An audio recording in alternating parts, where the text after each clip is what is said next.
Hey friends, welcome back to the Gentleman's Journey. Guys, we're popping in for a real quick 1-year review of these Rossi boots. Now guys, this is an Australian company and these guys are the Endura 301. So in this video, we're gonna just give a quick little update of how they've been for me over the past year. Of course, if you haven't, make sure and check back the original video. That's where I go through all the nuts and bolts. You know, we go through these things in great detail, but hey, there's a lot to talk about over the last year, so let's get right into it. Be sure to hang out till the end though, because we're gonna be taking these things on a little adventure. I typically been doing that only on the kind of initial review, but I'm having a lot of fun out at these state parks and stuff. So again, we're gonna hit up some trails, so hang back for that. Now guys, these are made from one full piece of kip cow leather, and then it has the double stitched elastic side, and then you have these leather pull tabs. It's the polyurethane Endura air cushion midsole, and then the nitrile rubber outsole. So guys, these things are outfitted to basically be a good boot for the shop. Maybe you're a tradie doing construction, a mechanic. A lot of paramedics run these boots. You can pull it on really quickly.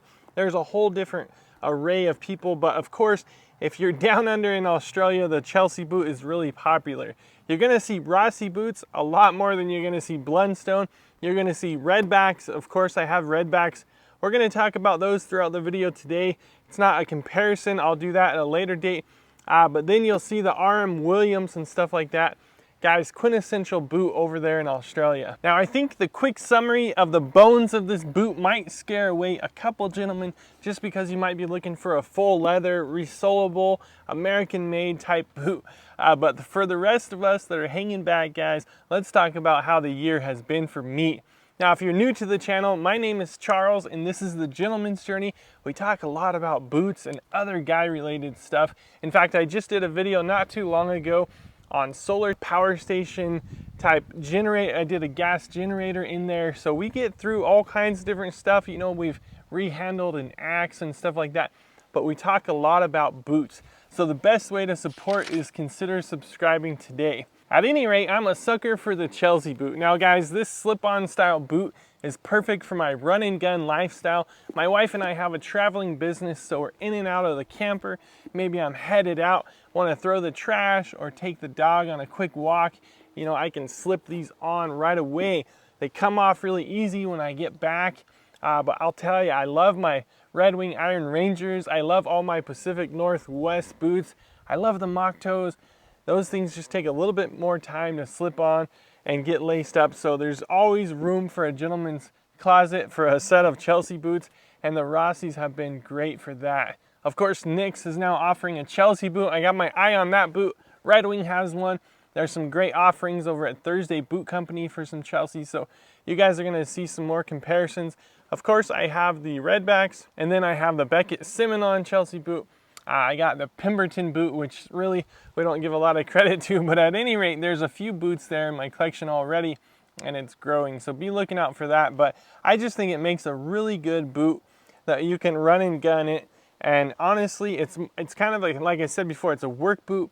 It's a bit casual. They do have some other options over there at Rossi Boots that you can get. We'll talk about those in a little bit as well that might have a different profile. Of course, the RM Williams is going to be really dressy. If you're trying to maybe have it in a business casual situation, those would work really good.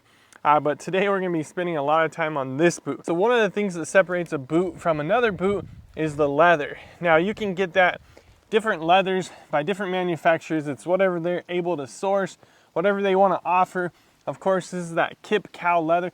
Now that's a calf, and I probably lost some more viewers from that, but I think now we've worked down to a really good set of guys. But I'm joking, but at any rate, there's different things, different principles people have, different reasons why they would buy a boot.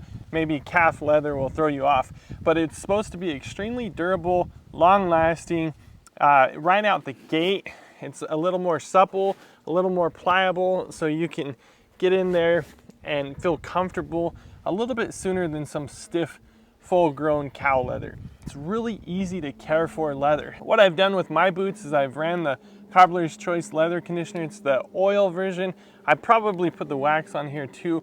Guys, I just have a bunch of it and I hate to waste stuff, so I think that's mostly what I've ran with this, but I want to encourage you that it'll handle whatever you throw at it. You know, if you're conditioning your boots, you're probably in the top 10, 30% of all the gentlemen in the first place. But this leather, I've been pretty impressed with it.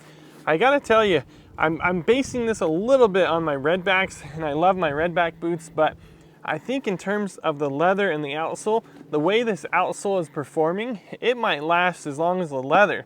And I might be saying that wrong because of course the redbacks have a different leather. They use calf, they don't use calf leather, they use full-grown cow leather, if you will.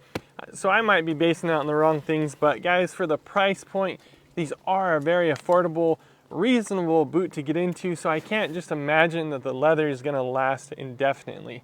What I'm experiencing on my redbacks is that the leather is going at about the same rate as the outsole. And of course, I end all my videos with, don't forget to give those boots some love from time to time. So I've been pretty keen on keeping those boots in good conditioning order, and still I'm seeing some degradation of the leather. Anyways, this leather is showing a little bit of signs. Just I get in, you know, I'm crawling around, being rough with them, hiking trails, kicking them around. So they're showing just a little bit of wear, but nothing concerning at all. And the outsole isn't doing anything. I mean, I gotta tell you, again, trying not to compare them nonstop to the redbacks, but if it wasn't for how cool the redback outsole looked, this would probably be one of my favorite. It's just extremely durable. It has great traction. The only downside is it does collect rocks. So I think one of these had some, yeah, this guy has some rocks down in there, and that's just something you want to look out for. I'm releasing this video right before Thanksgiving, so word to the wise, if you're traipsing through your mother-in-law's living room over her hardwood floor, make sure and check your boots, or maybe go ahead and take your boots off, slip them off real easy right before you get in there. So that's the last thing you want to do Thanksgiving morning, is scuff up the in-laws house, you know. So at any rate, I think that will cover it on the outsole and the leather. Let me know if you guys have any questions. I think the midsole is what really brings a lot of guys to this boot though. Again, the leather is one of the distinguishing factors, especially I think with the subscribers I have. You guys are always looking for kind of the specialty leather, some neat stuff, something that's going to stand out.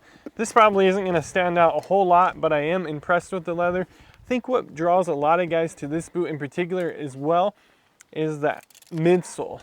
So that hasn't seemed to basically degrade on me at all.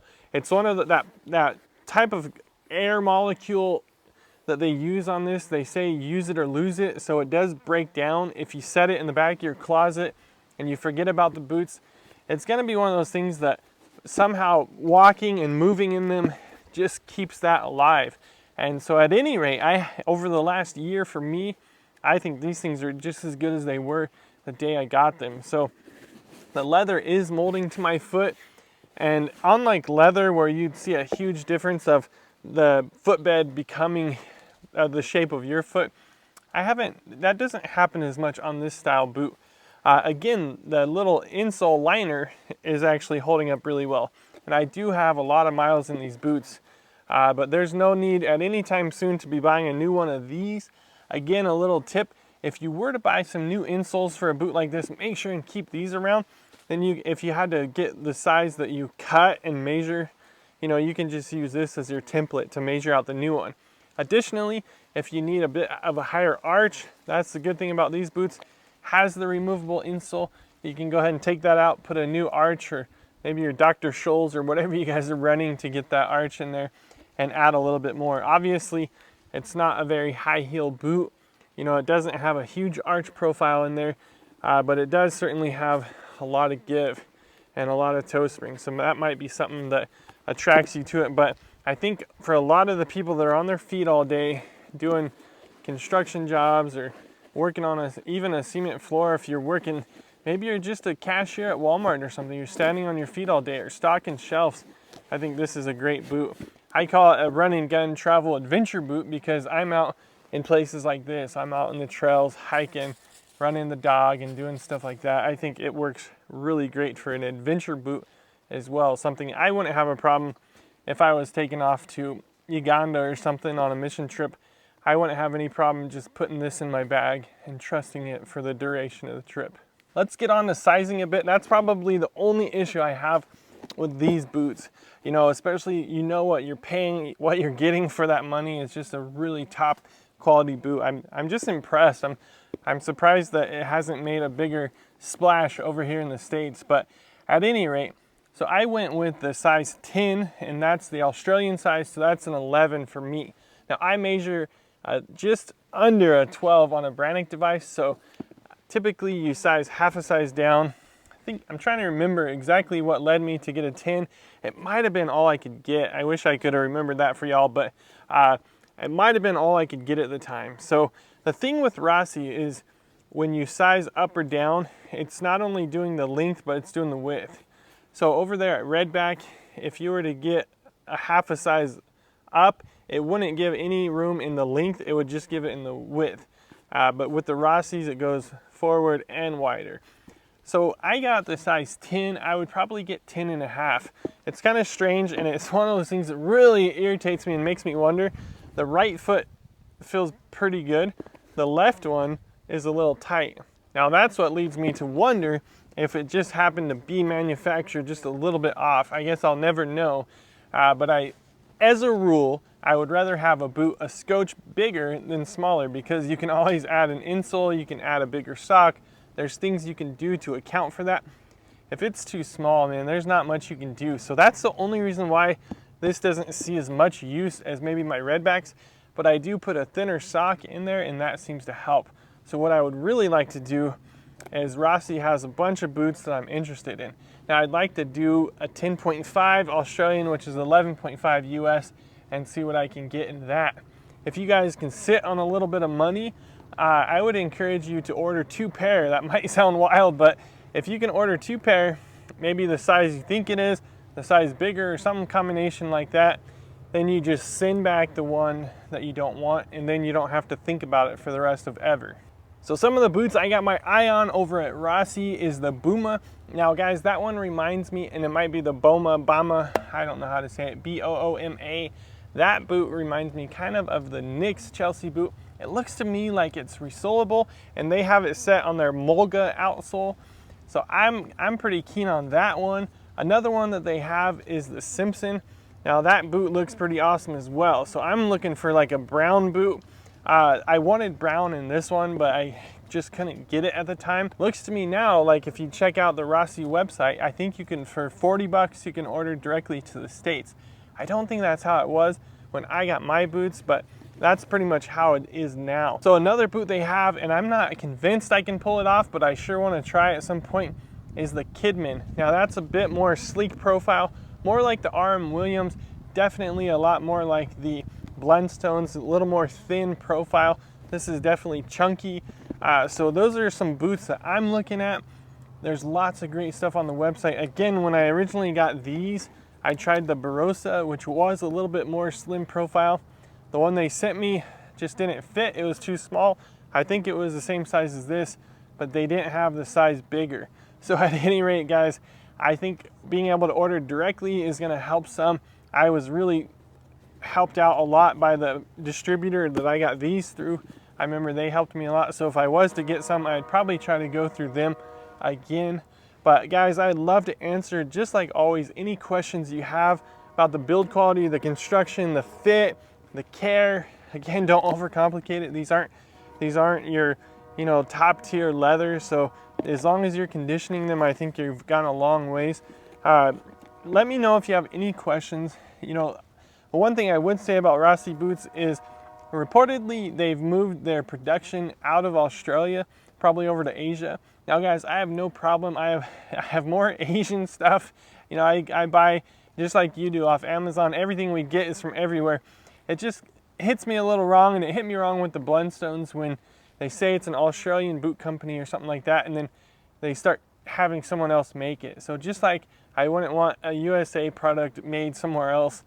It's like, there's people there that need jobs. There's people there that have families to provide for, and if it's an Australian product, why not just keep it there? Mine's stamped on the bottom, made in Australia, so I think that mine might be a earlier generation where for sure they were. I guess you never know about these things, But at any rate, I probably lost a few more guys on that.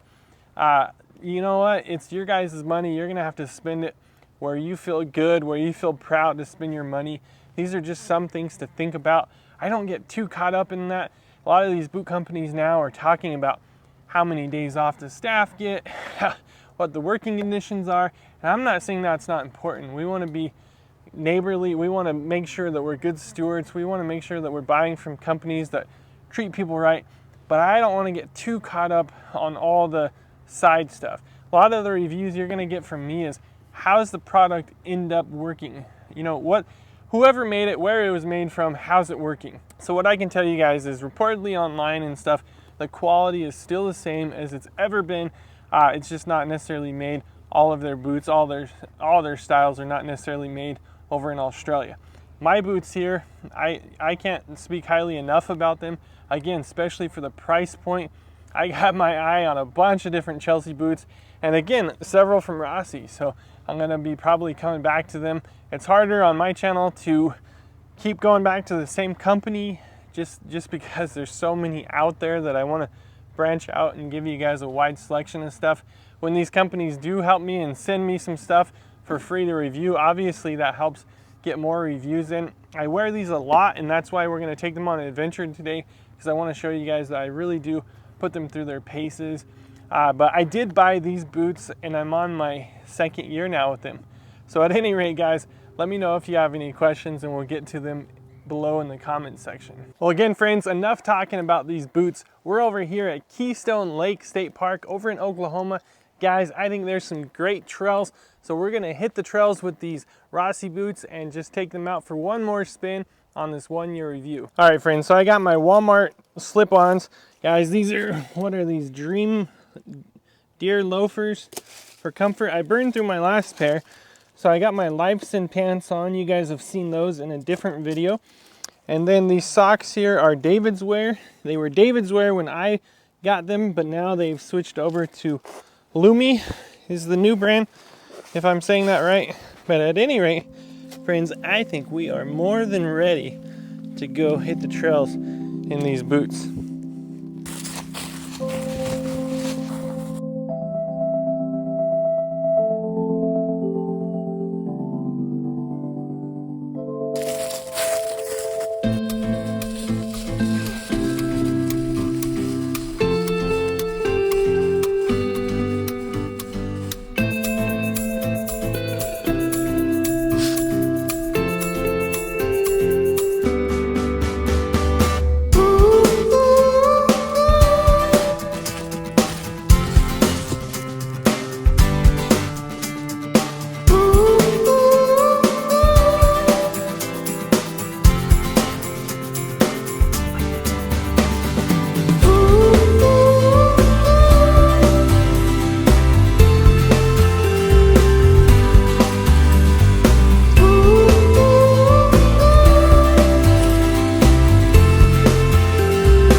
Well, friends, right here is that cutoff, so that should mean that we're right at the halfway point, and these boots are performing as good as ever. All the traction a guy could want for trails like this. Again, it's really good for tradies. If you're working in the shop, maybe you're a mechanic or an ambulance driver, something like that. But I can tell you guys, these boots with the traction can hang with the best of them.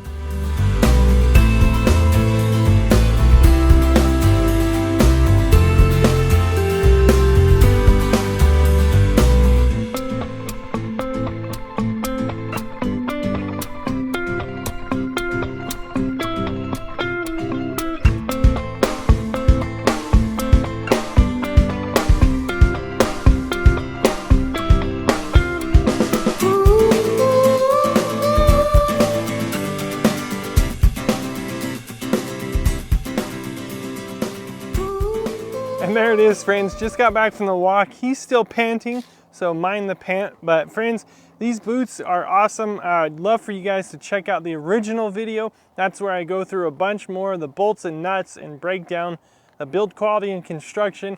Guys, if you've been on the gentleman's journey for a while, you know that I like to answer any questions I can. Again, this is a bit of my journey I'm sharing with you guys, so offering all the advice and stuff I can, but it's really neat when you guys chime in and give your advice and your thoughts on this stuff as well. So typically we have a pretty good set of guys, sometimes a couple knuckleheads in the comments, but often it's pretty good. So at any rate, friends, loving this stuff. Hope you guys are too. Got a bunch of great stuff as we end out 2023 and we get ready for 2024. So make sure and chime in, guys. Subscribe, come along for the journey. Until the next video, guys, God bless, and don't forget to give those boots some love from time to time.